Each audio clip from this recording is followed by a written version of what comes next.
Mowgli और जादुई जंगल का रहस्य। चमकते सितारों वाली रात थी और मोगली जंगल के एक अनजान हिस्से में भटक गया था। बालू और बघीरा उसे ढूंढने की कोशिश कर रहे थे, लेकिन अजीब बात यह थी कि मोगली की कोई गंध या निशान नहीं मिल रहा था। मोगली एक घने पेड़ के नीचे पहुंचा, जहां जमीन पर अजीब चमकदार चिन्ह बने हुए थे। जैसे ही उसने पैर रखा, अचानक जमीन हिली और वह नीचे गिरने लगा। रहस्यमय दुनिया।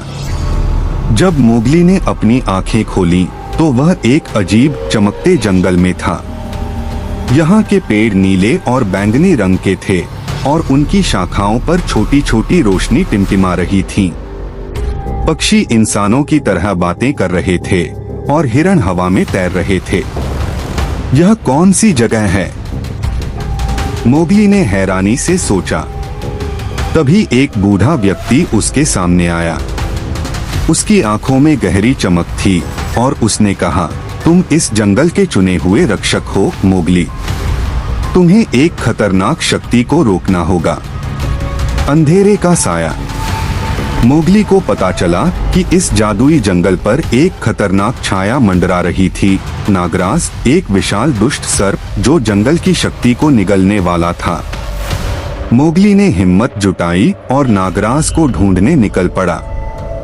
रास्ते में उसे कई परीक्षाओं से गुजरना पड़ा। चमकते पानी का दरिया, जिसे पार करने के लिए उसे अपनी छाया से लड़ना पड़ा। उड़ने वाले पत्थरों की घाटी, जहां उसे हवा में छलांग लगाकर सही पत्थर पकड़ना था। और एक भूल भुलैया जो हर बार अपना रास्ता बदल देती थी। आखिरी युद्ध। अंत में मोगली नागराज के गुफा तक पहुंच गया।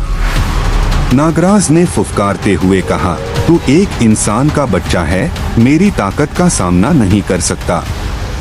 मोगली ने अपनी बुद्धिमानी से नागराज को घेरने के लिए जंगल की जादुई रोशनी का इस्तेमाल किया। जैसे ही उसने जमीन पर बनी रहस्यमय रेखाओं को छुआ, पूरा जंगल रोशन हो गया और नागराज की शक्ति कम होने लगी। अंत में नागराज कमजोर होकर पत्थर बन गया और जंगल में शांति लौट आई। वापसी। जादुई बूढ़े ने मोगली से कहा, तुमने जंगल को बचा लिया, लेकिन तुम्हें वापस जाना होगा। अगली ही पल मोगली वापस उसी पेड़ के पास था जहां से वह गिरा था। बालू और बघीरा ने उसे गले लगा लिया। मोगली ने आसमान की ओर देखा और मुस्कुराया। क्या यह सपना था या फिर वह सच में जंगल का रक्षक बन चुका था?